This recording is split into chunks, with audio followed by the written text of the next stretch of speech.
A warm welcome to Disky Talk with Liolo. If you're tuning in for the very first time, I do ask that you please subscribe and hit that notification bell. If you've been a part of this journey, I hope you thoroughly enjoy this episode. So, on today's episode, I discuss all things DStv Compact Cup as I'll have a pre-match analysis of the final. However, last week then we did see the two semi-finals being contested. The first semi-final then was contested between Coastal United and Dinaledi, where Coastal United then coasted through to a 3-0 victory against Dinaledi. And then when you have a look at the second semi-final, it was then contested between Warriors FC and Amabuto, where Warriors FC won 2-1. So then, as a curtain raiser, Amabuto will take on Dinaledi in the third and fourth playoff.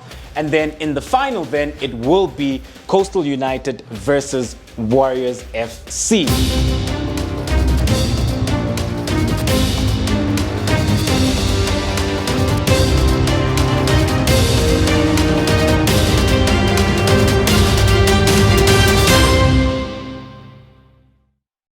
So let's head then into the tactical pre-match analysis of the DStv Compact Cup final. So when you have a look at it then, the red team will represent Warriors FC, and then the blue team will represent Coastal United. So when you have a look at it then, in goals for Warriors FC, you have Itumele Nkune. I thought he played really well last week, and he rolled back the years and showed us why at some point he was Mzansi's number one, although some would argue and say he's still Mzansi's number one. So in goals, you have Itumele Nkune, and then the last time out at left back, they did start with Thabo Matlaba, and then two centre backs, you had Happy Jele, you had Njabulo Ngobo, and then at right back, you had Munyai. So when you have a look at this defense then, you have, it is quite a solid defense. However, going into the final then, what I would personally do is that I'd be looking to bring in Ibrahim Sidat as the left back and then take Thabo Matlaba to right back, as I think Munyai struggled in that game, especially against Pule Modi,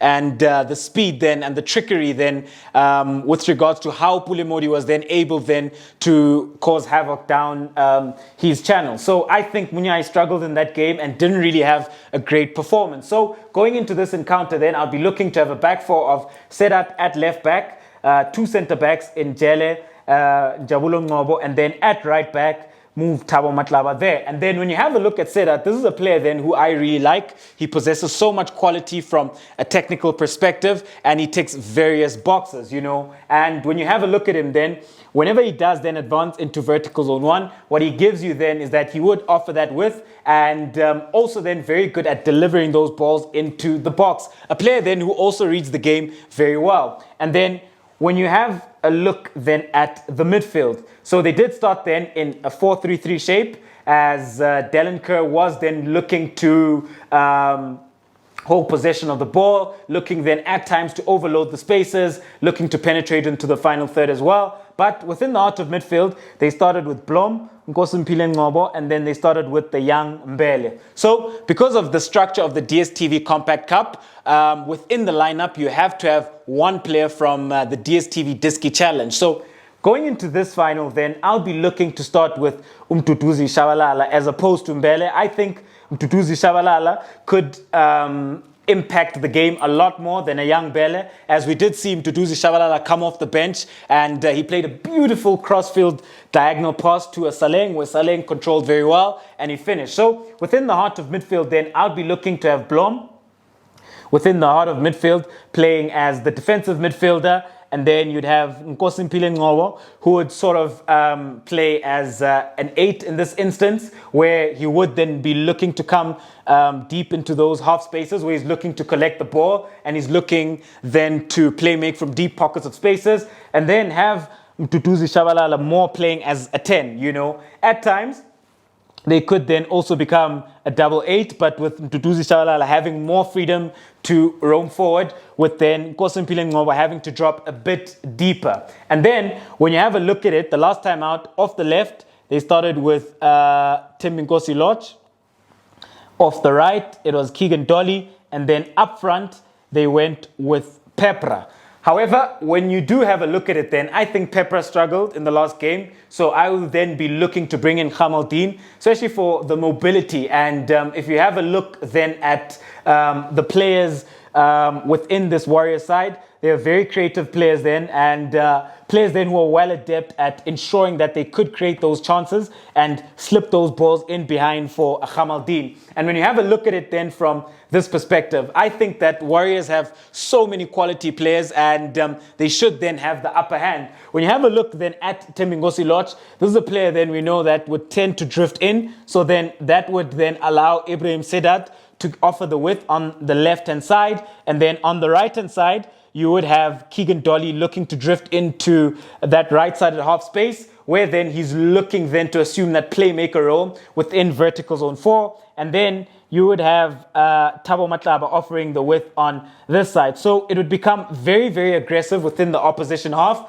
where then you'd see Warriors stretching Coastal United with the two fullbacks in Sedat in vertical zone 1, and then with Thabo Matlaba in vertical zone 5 on the right-hand side, and then looking then to overload the two half spaces, overload vertical zone 3 within the heart of midfield, where then they look to have a numerical advantage and gain that superiority. So when you have a look at it from this perspective, then they could stretch Coastal United and then also look to penetrate from those half spaces where they can create chances and then look to finish them off. And this is then a side that has quality players then who are on a very similar wavelength, as we did see that combination play at times from Thembinkosi Lorch and Nkosimpilo Ngcobo was quite good at times. Thembinkosi Lorch and Keegan Dolly at times. So I think they could carry that form and carry that synergy into the final, where then they could look to ensure that they do win the DStv Compact Final for this Warriors FC side. And when you have a look at it then, key player then in this encounter, I think a key player then will be a Keegan Dolly with regards to how then he looks then to ensure that he creates chances for Khamaldeen, and also himself, how then he looks to drift in and at times drift into zone 14 and look to actually take shots at goal himself, as we do know that he's a very dangerous player and a difficult player to mark as well, especially considering then that they're coming up against the Coastal United side that do institute a back three. So whenever then Warriors FC do find themselves camped in the opposition half, it will then obviously go to a back five. So it's going to be interesting to see then how Warriors FC go about exploiting those spaces, how they look to overload the two half spaces, vertical zone 3 within the heart of midfield, and how then they look to stretch the pitch with their two fullbacks. And if their two fullbacks then on the day could deliver those balls and decision making out wide as well. So very interesting encounter then. However, for Warriors FC, the key player then will be Keegan Dolly. However then, let's move it on right along and let's have a look at Coastal United. I think Coastal United were the most impressive side in the DStv Compact Cup semi-finals for me, as they looked very comfortable and they were able then to beat Dinaledi convincingly. And to a certain degree, Dinaledi didn't really put up a fight on the day. However, the big question then is, how did they do that? So they are coached by Steve Barker, and they did go then with a 3-5-2 system. So in goals then, they did start with Oscarine Masuluke, and then a back three of Denwin Farmer, Robin Johannes, and then as the left-sided centre-back, they did start with Tariq Phillies. However, we did see Robin Johannes pick up the red card. So I think coming up into this encounter then, we could see Uzulu coming in, the CHIPPA United player. Very solid player then, he is. And we did see that he did come off the bench in the semi-final. So when you have a look at it then, I think that will be the back three.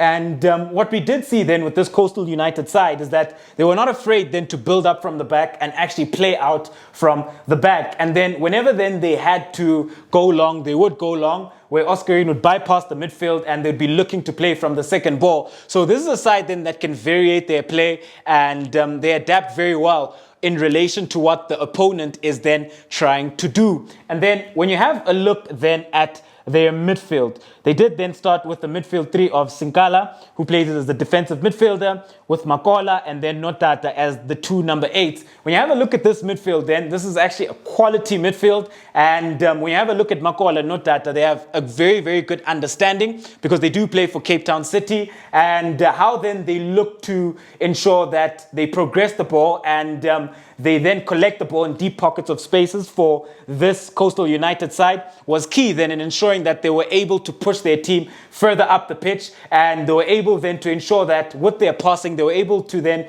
break those lines and find then those forward line players as well. And when you have a look at it then, Notata offers you so much energy. He goes box to box. He is the captain of this Coastal United side, and we do know that he also has a goal in him when he does push up. With Makola, we do know that he's got the technical ability then from set pieces to deliver quality set pieces and free kicks as well. And then you have the solid Singala within the heart of midfield. However, there's also then a Tato Mukeke as well, who could also then play as a defensive midfielder, which then would see a Cape Town City midfield, which then to a certain degree, that then would just ensure that they have much more understanding than this Warriors FC side. And then when you move it on right along, as the right wing back, they did start with Maisela, who is a DStv Diski Challenge player, and I think he had a good performance down the right hand side where he did offer the width, so he was very comfortable on the right hand side where then you'd offer the width. And I was also happy with his decision making. Didn't rush on the ball. He was able to pick the right passes, offer the width when he had to, and then he was also then able to read the game and look to tuck in when he had to. So on the right then, I think most likely Marcela will then start as the right wing back. And then as the left wing back, you have Terence Mashego. So we do know that Terence Mashego, this is a player then who's been doing really well for Cape Town City and for Bafana Bafana. He's growing in leaps and bounds and his confidence keeps improving. And he offers you that width then in vertical zone 1, always looking then to push forward and deliver those quality balls into the box. And he's got lots of speed and lots of energy as well. So when you have a look at it then, for this Coastal United side, the width then is offered by the two wing backs. And then let's just push the midfielders up there. You've got Makola, you've got Notata in those two off spaces.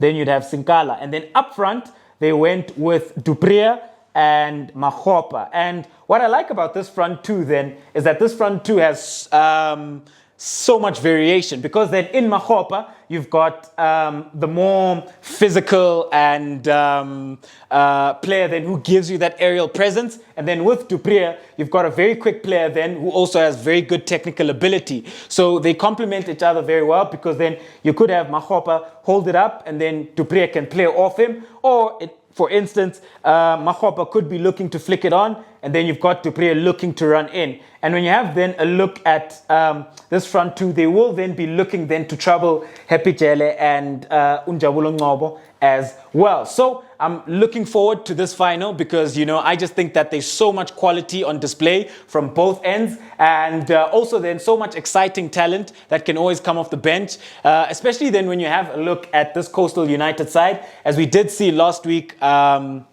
we did see Lupumlo Sifumba, also known as Kaka, come off the bench and score a beautiful goal, who is actually 15 years old and a very exciting player, and who is one for the future. When you have that exciting talent, he can always come off the bench and look to make an impact for this Coastal United side. So many exciting players on display, and so many exciting players who can come off the bench and affect the game. And I'm looking forward to this game. And I do then think that the key player for this Coastal United side will be Ashley Dupria. So, ladies and gentlemen, we've come to the end of yet another special episode of Diski Talk with Luyolo. However, I have to then give you a prediction and who I think walks away with the first ever DStv Compact Cup. And I think the winners here will be Coastal United. I just think that with Coastal United, they've just got a lot more structure, and they also have that variation with regards to their play from a tactical and technical standpoint, and they're then able then to ensure that they defend as a team. They also then transition as a team. And whenever they do find themselves in the opposition half, they also have a lot more synergy, you know. Whereas with Warriors FC, as much as it's star-studded and they may have the better players from a qualitative perspective, I just don't see them having the same synergy as Coastal United and the same understanding. So I think Coastal United will walk away with this one. However, at home, do let me know, who do you think will win the final of the DStv Compact Cup? Thank you very much for tuning in to yet another special episode of Diski Talk with Luyolo. Signing out.